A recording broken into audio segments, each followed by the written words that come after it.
Okay, we're talking today about how to create the kind of life that you want to live. If you have felt stuck, if you have felt trapped, if you have felt like there's something outside of you that you got to change this.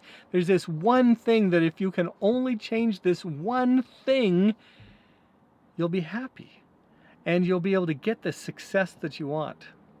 Well, I'm sorry to be the bearer of bad news, but the one thing you need to change is your mind. The one thing you need to change is within. It's your heart.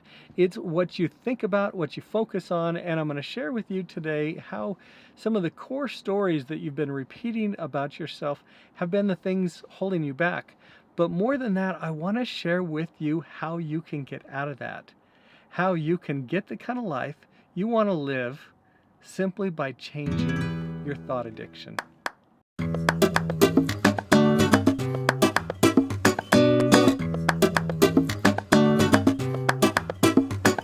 Okay, super excited to have you join me today. We are talking a bit about thought addiction today and how our thoughts do create our reality. Now, today I interviewed, and I'm not sure where the interviews are going to happen. This may have already been posted, but I interviewed Leslie Householder, who is an amazing speaker who has done so much good with the books that she's written, the courses she has done to help people change their mindset. I also interviewed an amazing woman.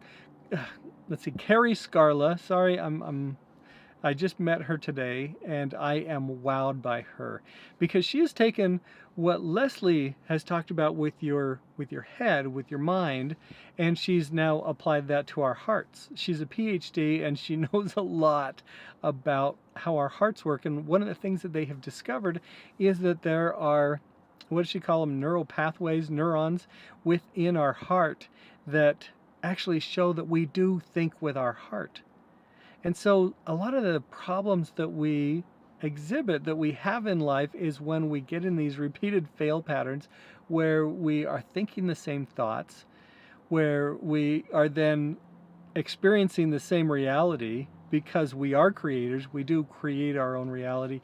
And then we just experience it over and over and over again in a way that doesn't allow us to get where we want to go. I hope that's making sense to you. I know I'm just kind of stumbling over how to properly communicate this to you. But anyway, it was just an eye-opening day. And we talked about maybe 5 principles that come up over and over and over again that are very important. The first one is on choice. We have the opportunity to choose. We have the opportunity to choose what we believe. We have the opportunity to choose how we respond. We have the opportunity to choose our intentions. And that when we are deliberate and intentional about that, about whatever we choose to believe and we choose to respond to, that's when we feel free. That's when we are no longer the victim of our circumstances, a victim of what's going on around us. And that is when we can truly take control of our lives. Anyway, choice is huge. Now, I'm a filmmaker, and so I love to see that in most every film, you will find that it is really about choice. The whole storyline, the whole movie is there, and it's about a character's choice.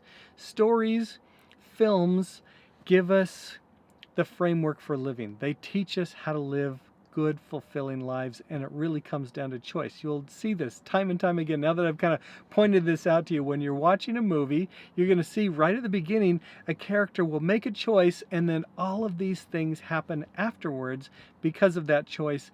And generally, their life falls apart at the beginning, and they work by making choices and choices and choices throughout until they can finally make that last choice that seems to go against all reason, that seems to be further away from what they thought was possible.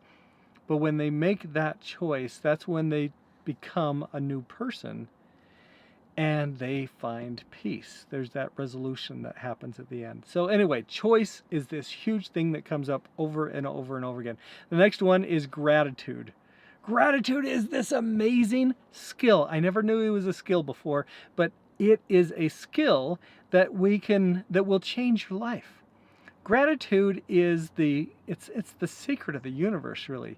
You can use it if you want to manifest something in your life, if you want to create something in your life, what you do when you are experiencing gratitude, you are experiencing it as if it's already happened, and you are being grateful for that. You are feeling the emotion that comes with that. You are thinking from your heart, and you are responding with the emotions that show that you've already received it. So gratitude is the key to receiving. It's the key to manifesting. It's the key to happiness. They say you can't be grateful and unhappy at the same time. So if you're ever feeling unhappy, if you're feeling down, discouraged, depressed, if you can deliberately, intentionally boost your gratitude levels, you can get out of that pit. You can get out of that downward spiral. Okay, so anyway, those are the first two. The next one that we're going to talk about is, we talk about creation. We have the ability to create. We are creators. I think that we have divine DNA within us, and that divine DNA allows us to create things in our lives.